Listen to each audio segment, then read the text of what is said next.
জয় কুমার দে, আব্দুস সোবান, বাকের, এনারা থেকেই এটাই দখলেই রাখছেন। এখানে তো দখল করে নেওয়ার কিছু নাই, বরং তারাই দখলে রাখছিল। প্রশিক্ষা কর্তৃপক্ষ সম্পূর্ণটাই অবগত আছে।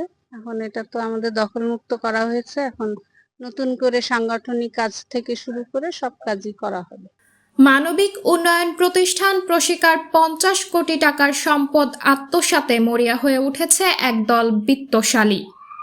গত 15 বছর স্থানীয় আওয়ামী লীগ নেতাদের সহযোগিতায় প্রতিষ্ঠানটি দখল করে রেখেছিল সংস্থাটির সাবেক কিছু অসাধু কর্মকর্তা কর্মচারীরা।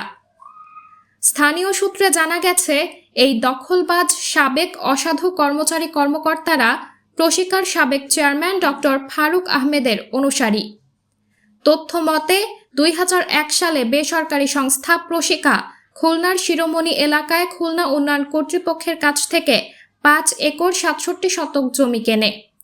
সংস্থাটির সাবেক চেয়ারম্যান কাজী ফারুক আহমেদের অনুসারীদের কাছ থেকে জানা যায়, গত 5 আগস্ট আওয়ামী সরকারের পতনের পর দুর্বৃত্তরা ওই জমিটি দখল নিতে তৎপর হয়েছে। দখল বেদখলের বিষয়টি নিয়ে একাধিকবার স্থানীয় থানা এবং সেনাবাহিনী ক্যাম্পে সালিশ বৈঠক হয়, তবুও বিষয়টি নিয়ে কোনো সুরাহা হয়নি। উক্ত বিষয়ে কাজী ফারুক আহমেদের অনুসারী অজয় কুমার নিজেকে প্রশিকার একজন কর্মকর্তা দাবি করে বলেন, প্রশিকার মালিকানা নিয়ে ঢাকা অফিসে বিরোধ ছিল, যেটা নিয়ে সুপ্রিম কোর্টের আপিল বিভাগ থেকে নিষ্পত্তি হয়েছে। রায় প্রশিকার প্রতিষ্ঠাতা ও চেয়ারম্যান ডক্টর কাজী ফারুক আহমেদের পক্ষে এসেছে। তিনি সেখান থেকে প্রশিক্ষা পরিচালনা করছেন। 5 আগস্টের এই পট পরিবর্তন, এই অভ্যুত্থান পরবর্তী মুভমেন্টের সময় এসে আবার তারা নতুন করে বিভিন্ন রাজনৈতিক দলের নেতা এবং বিভিন্ন জায়গায় যোগাযোগ করে এটা দখলের চেষ্টা করে। প্রথম দিকে তারা ব্যর্থ হয় এবং গত 12 তারিখে তারা পুরোপুরি গেটের তালা ভেঙে হাতুড়ি দিয়ে আমাদের অফিস টফিস সব তারা দখল করে নেয়। তিনি আরও বলেন, প্রশিকার প্রতিষ্ঠাতা ডক্টর ফারুক আহমেদকে প্রতারণা করে চেয়ারম্যান পদ থেকে সরিয়ে দেওয়া হয়েছে। অপরদিকে সংস্থাটির বর্তমান চেয়ারম্যান রোকেয়া ইসলামের অনুসারীরা বলেন, গত 15 বছর ধরে খান জাহান আলী থানা আওয়ামী লীগের সভাপতি শেখ আবিদ ইসলামের ভাই শেখ কামাল নামে একজন ব্যক্তি নিজেকে প্রশিকার ম্যানেজার দাবি করে পেশিশক্তি ও রাজনৈতিক ক্ষমতার বলে উক্ত সম্পত্তিটি জোরপূর্বক দখল করে রেখেছিলেন। আমরা যারা প্রশিকা এখন রোকেয়া ইসলাম আপার নেতৃত্বে যে চলতেছে, আমাদের প্রধান নির্বাহী যে সিরাজুল ইসলাম ভাই, তিনি প্রশিকা চালাচ্ছেন। আমরা তারই অনুগত এবং তারই অনুসারী হিসাবে আমি ছিলাম চিটাগাঙে কর্মরত। সেখান থেকে আমাকে এখানে 1 সেপ্টেম্বরে বদলি করা হয়েছে।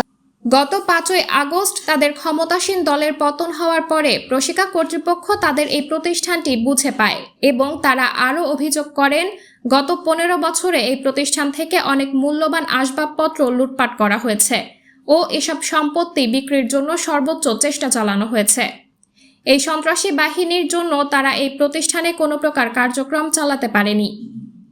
তারা আরও বলেন, প্রশিকার প্রতিষ্ঠাতা ডাক্তার কাজী ফারুক আহমেদকে বহিষ্কার করা হয় এবং রোকেয়া ইসলাম নতুন চেয়ারম্যান হিসেবে নিয়োগ পায়। তার নেতৃত্বে এই প্রতিষ্ঠান পরিচালিত হচ্ছে। উক্ত প্রতিষ্ঠানে সরেজমিনে গিয়ে দেখা যায়, দীর্ঘদিনের লুটপাটে ধ্বংসস্তূপে পরিণত হয়েছে এই প্রতিষ্ঠানটি এবং গত 15 বছর যারা এই প্রতিষ্ঠানটি দখলে রেখেছিল তারা স্থানীয় কিছু মানুষদের কাছে প্রতিষ্ঠানের জায়গা দীর্ঘমেয়াদের লিজ দিয়েছেন এবং সেখানে একটি কারখানাও স্থাপন করেছেন। উক্ত বিষয়ে প্রশিকা কর্তৃপক্ষের কাছ থেকে কোনো প্রকার অনুমতি নেওয়া হয়নি বলে জানা গিয়েছে। প্রশিকার বর্তমান চেয়ারম্যান রোকেয়া ইসলামের অনুসারীরা বলেন, দীর্ঘ 15 বছর পর প্রশিকা কর্তৃপক্ষ এই দখলবাজ বাহিনীর হাত থেকে তাদের প্রতিষ্ঠানটি উদ্ধার করতে সক্ষম হয়েছে। তারা খুব শীঘ্রই এখানে নতুন আঙ্গিকে তাদের কার্যক্রম পরিচালনা করবেন। উক্ত বিষয়ে খান জাহান আলী থানার ওসি কবির হোসেন বলেন, ওই জমি নিয়ে প্রশিকার 2 গ্রুপের মধ্যে বিরোধ রয়েছে। দখলের বিষয়ে আমাদের কাছে অভিযোগ দিয়েছে, আমরা অনুসন্ধান চালাচ্ছি। সাবরিনা জলিল, সবার কথা।